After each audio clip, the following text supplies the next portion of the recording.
Comment disais-je, allons sans doute au-delà des idées de interlocuteur anglais lui-même, Votre Majesté ne donnerait pas de main. Si c'était en son pouvoir, tous les oiseaux français pour racheter à la France, la Belgique et la rive du Rhin.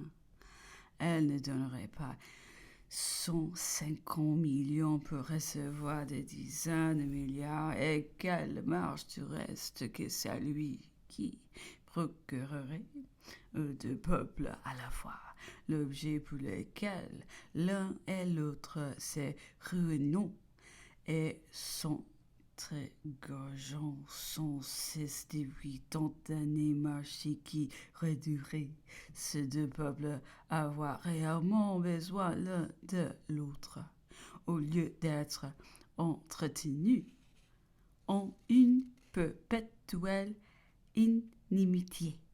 Ne serait-ce donc rien pour la France, reçue désormais dans toutes les colonies anglaises sur les pieds des Anglais même, que d'avoir ainsi son coupe inférieur les jouissances du commerce de toute la terre? Ne serait-ce pas tout pour l'Angleterre que de s'assurer de son côté la souveraineté des mers, l'universalité du commerce pour l'obtention et la conversation desquelles elles se mettent sans cesse en péril, en attachant désormais pour toujours à ce système à la France, devenu le régulateur, l'arbitre même du continent, à l'abri désormais de toute crainte et forte de toutes les forces de sa campagne. L'Angleterre licencierait son armée pour prix du sacrifice que la France ferait de sa flotte. Elle pourrait même aussi réduire de beaucoup le nombre de ses oiseaux. Alors elle paierait sa dette, allégerait ce peuple, elle prospérerait et loin de jalouser la France à l'avenir.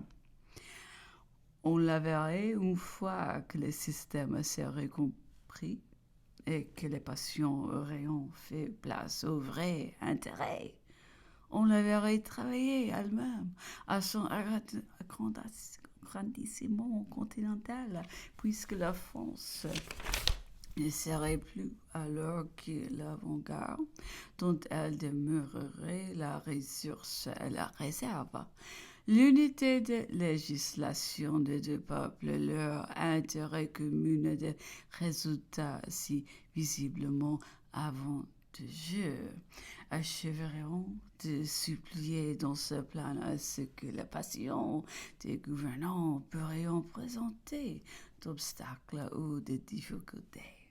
L'empereur m'écouta, mais ne répondit rien réellement. Il se laisse pénétrer ni ne se prête à des conversations politiques dont la crainte de ne m'être pas assez clairement exprimée. Je lui demandai de me permettre d'exposer ses idées sur le papier. Il y consentit. Il ne s'en expliqua pas davantage. Il était fort tard. Il se retira mercredi 8. L'empereur dictait dans le jardin successivement à Messieurs de Montalon et Gorgo et de la Gagne d'aller favorite. Il se trouvait fatigué, malade. On a voulu lui présenter gauchement des femmes venues à dessein vers cette promenade, ce qui l'a contrarié. Il les a évités. Je lui ai parlé d'aller à cheval pour essayer de se remonter un peu. Nous en avions 3 à notre disposition depuis quelques jours. L'empereur m'a répondu qu'il ne pouvait se faire à l'idée d'avoir constamment un officier anglais à ses côtés, qu'il renonçait décidément à y monter à ce prix, ajoutant que tu devais être quelque dans la vie et qui, si le mal apercevoir son geôlier était plus grand que le bien que procurerait le cheval, c'était un gain tout clair qui dit renoncer. L'empereur a peu dîné, il s'est amusé au désert, a passé en revue la peinture de quelques assiettes de très belle porcelaine de Sèvres. Ce sont des chefs-d'œuvre en ce genre. Elles sont des 30 Napoléons pièces et toutes relatives des vues ou des objets d'Égypte. L'empereur a terminé par se rendre à son allée d'affection. Il s'était fort ennuyé tout ce jour, disait-il. Après plusieurs conversations brisées, et ensuite il a regardé sa montre. Il s'est trouvé tout joyeux de voir qu'il avait atteint 10h30. La température était délicieuse. Insensiblement, l'empereur s'était remis tout à fait. Il se plaignait de sa constitution qui, bien que forte, le soumettait parfois au plus léger dérangement physique. Il se félicitait au reste que ses opinions morales faisant de nature à ne pas l'arrêter con, à l'imitation des anciens, il voudrait se soustraire au dégoût et au travers de la vie. Il disait qu'il n'entrevoyait pas parfois sans erreur le grand nombre d'années qu'il pouvait encore avoir à courir, ainsi que